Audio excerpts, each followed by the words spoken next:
Regulation of acetylcholine level in the synapse. हम acetylcholine के level को सिनेप्स में कैसे रेगुलेट कर सकते हैं। एसिटाइलकोलिन की सिंथेसिस को हमने पिछली स्लाइड में डिस्कस कर लिया था, थोड़ा ओवरव्यू कर लेते हैं। फर्स्ट स्टेप में कोलिन इंटर होगा आउटसाइड द सेल से इनसाइड द सेल। दूसरे स्टेप में कोलिन एसिटाइल कोएंजाइम एक साथ कंबाइन होगा और एसिटाइलकोलिन बनेगा। तीसरे स्टेप में एसिटाइलकोलिन वेजिकल के अंदर स्टोर होगा, स्टोर इन वेजिकल।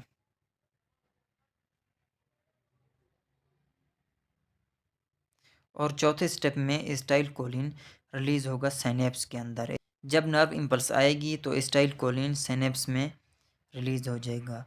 और जो हमारा फिफ्थ स्टेप है जिसको हमने पिछली स्लाइड में डिस्कस नहीं किया था, जब एसिटाइलकोलिन का लेवल इधर बढ़ जाएगा तो हमने एसिटाइलकोलिन की डिग्रेडेशन भी करनी है। क्योंकि अगर एसिटाइलकोलिन हमेशा हमेशा इधर रहेगा तो ये बहुत सारी कॉम्प्लिकेशंस काज करेगा। तो एसिटाइलकोलिन को हम एसिटाइलकोलिन ईस्टेज की मदद से डिग्रेड कर देंगे, जिसकी वजह से एसिटाइलकोलिन का लेवल डिक्रीज हो जाएगा। हमारे पास 4 स्टेप हैं जिसमें हम एसिटाइलकोलिन के लेवल को सिनेप्स में रेगुलेट कर सकते हैं। Step number 1, step number 3, step number 4 and step number 5। Step number 1 में कोलिन इंटर हो रहा था इनसाइड, आउटसाइड से इनसाइड। अगर हम एक ड्रग है हेमिकोलिनियम देते हैं तो ये कोलिन की एंट्री को इनहिबिट कर देगा, जिसकी वजह से एसिटाइलकोलिन का लेवल डिक्रीज़ हो जाएगा। क्योंकि कोलिन ही नहीं होगा तो एसिटाइलकोलिन नहीं बनेगा और एसिटाइलकोलिन का लेवल सिनेप्स में डिक्रीज़ हो जाएगा।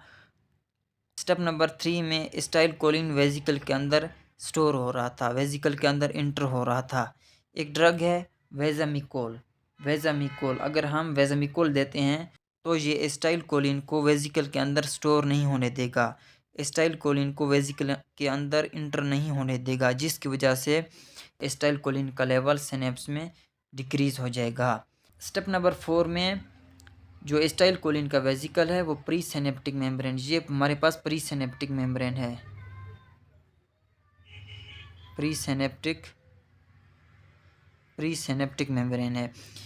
एसिटाइलकोलिन का वेजिकल प्री सिनेप्टिक मेम्ब्रेन में फ्यूज़ होगा और एसिटाइलकोलिन को रिलीज़ कर देगा। स्टेप नंबर 4 में हमारे पास एक ड्रग है बोट्यूलिनम टॉक्सिन। अगर हम बोट्यूलिनम टॉक्सिन देते हैं तो ये एसिटाइलकोलिन के रिलीज़ को इनहिबिट कर देगा, प्री सिनेप्टिक मेम्ब्रेन में एसिटाइलकोलिन के रिलीज़ को इनहिबिट कर देगा, जिसकी वजह से एसिटाइलकोलिन का सिनेप्स में जो लेवल है वो डिक्रीज़ हो जाएगा। ये तीनों ड्रग्स हेमिकोलिनियम, वेजामिकोल और बोट्यूलिनम टॉक्सिन ये एसिटाइलकोलिन के लेवल को सिनेप्स के अंदर डिक्रीज़ करेंगे, जिसकी वजह से पैरासिम्पैथेटिक एक्शन डिक्रीज़ हो जाएगा। और हमारे पास एक ड्रग है फाइजोस्टिगमीन क्या करेगा, एसिटाइलकोलिन ईस्टेज को इनहिबिट कर देगा। फाइजोस्टिगमीन स्टेप नंबर 5 में एसिटाइलकोलिन ईस्टेज को इनहिबिट कर देगा, जिसकी वजह से एसिटाइलकोलिन की डिग्रेडेशन नहीं होगी और एसिटाइलकोलिन का लेवल सिनेप्स में इंक्रीज़ हो जाएगा। एसिटाइलकोलिन का लेवल जब सिनेप्स में इंक्रीज़ होगा तो हमारे पास पैरासिम्पैथेटिक एक्शन भी इंक्रीज़ होगा। ये जो 3 ड्रग्स हैं हेमिकोलिनियम, वेजामिकोल एंड बोटुलिनम टॉक्सिन, ये तीनों एसिटाइलकोलिन के लेवल को डिक्रीज़ कर देगा सिनेप्स में और पैरासिम्पैथेटिक एक्शन भी डिक्रीज़ होगा।